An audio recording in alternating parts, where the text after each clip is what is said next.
हमारे पिताजी का श्राद्ध का दिन थे, तो मेरे माताजी ने इनके याद में यहाँ पर भोग लगाने का नक्की किया था माउंट बॉम्बे के अंदर।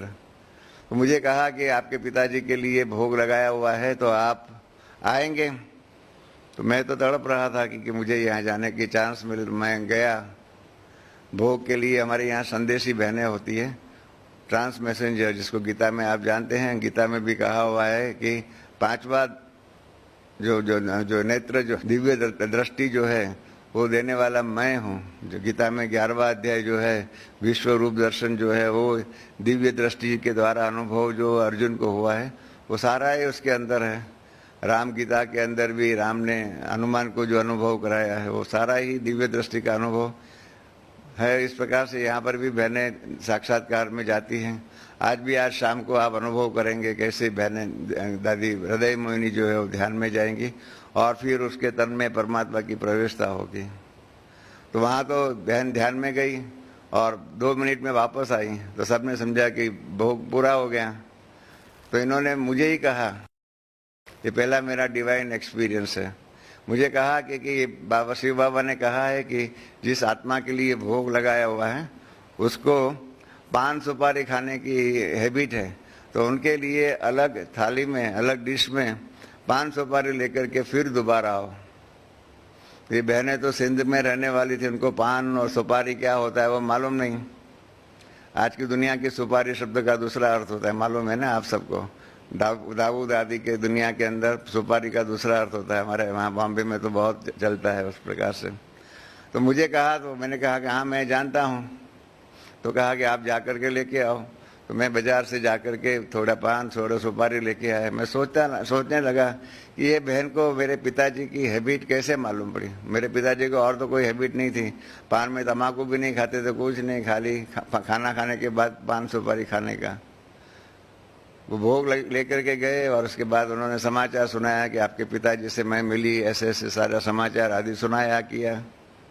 मेरे मन में शंका उत्पन्न हुई कि ये बहन को कैसे मालूम पड़ा। मेरे मन में एक नेगेटिव संकल्प उठा। मैंने समझा कि मेरी माताजी ने इनको बता दिया होगा कि मेरे पिताजी को पान सुपारी खाने की हैबिट है। तो मैंने माताजी को कहा कि ये एकदम इनोसेंट हैबिट है, जुआ खेलना या तो शराब पीना है, सिगरेट पीना है, वो अगर हैबिट होती तो और बात होती। इतनी इनोसेंट हैबिट को क्यों आपने बहनों को बता दिया। तो इन्होंने कहा मैंने तो नहीं बताया है। तो मुझे और शंका हो गई। मैंने कहा जरूर ये बहनें बहुत होशियार है और मेरे माता के अंदर से ये सारी बातें वो ना जाने ऐसे ही उनसे ये बातें निकाली हुई होंगी। फिर भी लगा कि शायद इनके पास आध्यात्मिक शक्ति होगी।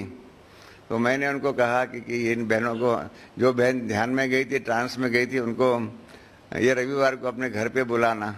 तो कहा जरूर वो आएंगी। फिर मैंने समझा कि मैं उनकी एक परीक्षा करूं। मेरी एक हॉबी थी फोटोग्राफी की। मैं प्रोफेशनल फोटोग्राफर के रूप में भी कार्य कर रहा था उस टाइम पर। बहुत अच्छे अच्छे फोटोग्राफ्स मेरे धर्मयुग, इलस्ट्रेटेड वीकली आदि में भी वो फोटोग्राफ्स छपे हुए थे। तो मेरे पास 3-4 हज़ार फोटोग्राफ्स थे। तो मैंने वो सारे फोटोग्राफ का एक सूटकेस भर दिया। उसमें से मेरे एक पिताजी का भी एक फ़ोटो उसमें रख दिया और उस घर में जो दीवारों के ऊपर पिताजी के फ़ोटो थे वो सब निकाल दिए। मैं जानता था कि ये बहन पहले अभी तक पहले कभी मेरे घर में नहीं आई, इसलिए मेरे पिताजी का फ़ोटो उसने देखा नहीं है। जैसे वो घर में आई, बातें निकली, तो उन्होंने ही मुझे पूछा। मैं सोच रहा था कैसे उनको मेरे फोटोग्राफ दिखाऊं और पूछूं कि मेरे पिताजी का फोटो ढूंढो। मैं मन में सोच ही रहा था। तो उतने में उन्होंने ही पूछा आप क्या कर रहे हो। मैंने कहा मैं पढ़ाई कर रहा हूँ। तो उसने कहा उसके अलावा क्या करते हो, आपकी कोई हॉबी आदि है। तो मैंने कहा हाँ मेरी हॉबी है फोटोग्राफी की। तो उन्होंने ही पूछा कि आपके मैं फोटोग्राफ देख सकती हूँ। तो मुझे बहुत खुशी हुई कि चलो शिकार जो है वो मेरे पंजे में आ रहा है। अपने आप ही इनोसेंटली मतलब ये पूछ रही है और मेरे जो मन की संकल्प, मेरे जो मन की भावना है उसमें आ रही है। तो मैंने उनको फोटोग्राफ दिखाए। वो फोटोग्राफ देखती रही। तो उसमें जब मेरे पिताजी का फोटो उसके हाथ में, कहा ये तो आपके पिताजी का फोटो है। तो मैंने कहा हाँ आपको कैसे मालूम। तो इन्होंने कहा क्यों, मैंने आपको बताया गुरुवार को मैं भोग लेके गई थी आपके पिताजी को मैं मिली थी, माँ अच्छी रीत से मिली थी, आपका समाचार सुनाया आपने, उन्होंने आपके लिए संदेश भेजा आदि, मैं उनको अच्छी रीत से जानती हूँ। तब मुझे लगा कि यह विश्वविद्यालय में कोई एक आध्यात्मिक शक्ति है जिसके आधार पर इस प्रकार की बातें, आज मेरे पिताजी ने 1950 में शरीर छोड़ दिया है, ये 52 सितंबर के अंदर की ये बात है, वो कैसे जान सकती है, कैसे मिल सकती है।